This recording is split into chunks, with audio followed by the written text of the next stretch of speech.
మానవత్వం అంటే తెలియదు వాళ్ళకి. ఆసుపత్రిలో ఎవరైనా రోగి మరణిస్తే చాలు వీళ్ళ చేతిలో డబ్బులు పెట్టాల్సిందే, లేదంటే మృతదేహాన్ని ముందుకు కదలనివ్వరు. బేరమాడుతూ కావాల్సిన కాసుల్ని రాబట్టుకున్న తర్వాతే పంపిస్తారు. విజయవాడలోని న్యూ జీజీహెచ్లో నెలకొన్న దుర్మార్గమైన ఈ పరిస్థితులపై TV9 special story.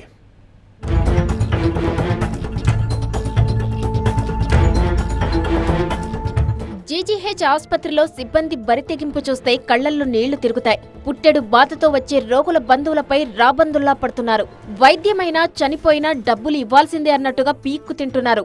Vijayawada new GGH ఆసుపత్రిలో పరిస్థితులు మాత్రం ఏమాత్రం మారడం లేదు. అడ్మిట్ అయినటువంటి రోగి తప్పని పరిస్థితిలో చనిపోతే మాత్రం ఆ రోగి బంధువులు తీవ్ర ఇబ్బందులు పడాల్సిన పరిస్థితులు ఏర్పడుతున్నాయి. నెల రోజుల క్రితమే ఆసుపత్రిలో చోటు చేసుకున్న బాగోతాలను TV9 బట్టబయలు చేసింది. అయినా మార్పు కాదు కదా, ఇంకా రెట్టింపు ఉత్సాహంతో చెలరేగిపోతున్నారు. ఆసుపత్రికి వచ్చారంటేనే తెలియని బాధతో వస్తారు. వారికి అండగా నిలవాల్సింది పోయి శవాలపై కాసులు ఏరుకునేందుకు టైం ఎప్పుడు వస్తుందా అని ఎదురుచూస్తున్నారు. చనిపోయిన తర్వాత రూమ్ నుంచి అటు మహాప్రస్థానం అంబులెన్స్లో తీసుకురావటం వరకు అక్కడ FNO కానీ MNO కానీ స్ట్రక్చర్ బాయ్కి డబ్బులు ఇవ్వాలి. అక్కడ నుంచి మహాప్రస్థాన అంబులెన్స్లోకి ఎక్కించిన తర్వాత ఆ మృతదేహాన్ని స్వగ్రామానికి తీసుకెళ్తే అక్కడ డ్రైవర్కి డబ్బులు ఇవ్వాల్సిన పరిస్థితులు ఉన్నాయని మాత్రం ఇక్కడ రోగి బంధువులు ఆవేదన వ్యక్తం చేస్తున్నారు. ఓవైపు చనిపోతే బాధతో ఉన్న కుటుంబ సభ్యుల నుంచి డబ్బులు గుంజుతున్నారు. FNO MNOల నుంచి మొదలు స్ట్రక్చర్ పై శవాన్ని తీసుకువచ్చి అంబులెన్స్ లో ఉంచే వరకు అందరికీ డబ్బులు ఇవ్వాల్సిందే. ఒక్కొక్కరిది ఒక్కో రేటు. ఒకరు 500 రూపాయలు తీసుకుంటే ఇంకొకరు 1000 రూపాయలు తీసుకుంటారు.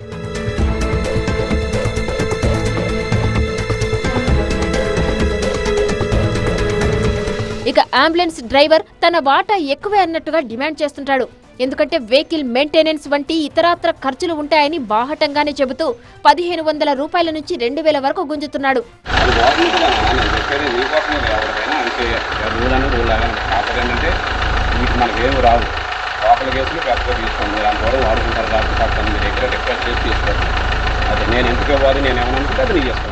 న్యూ జీజీహెచ్ లో ఇలా డబ్బులు వసూలు చేయడం కామనే అన్నట్టుగా వ్యవహరిస్తున్నారు. ఇదేంటని అడిగితే ఇందులో ఏముంది తప్పు అన్నట్టుగానే ప్రవర్తిస్తున్నారు. ఆసుపత్రి రూమ్ నుంచి అంబులెన్స్ దగ్గరకు మృతదేహాన్ని తీసుకువచ్చే వరకు ప్రతి ఒక్కరికి ముడుపులు ముట్టజెప్పాల్సిందే అన్నట్టుగా వారు డిమాండ్ చేస్తున్నారు.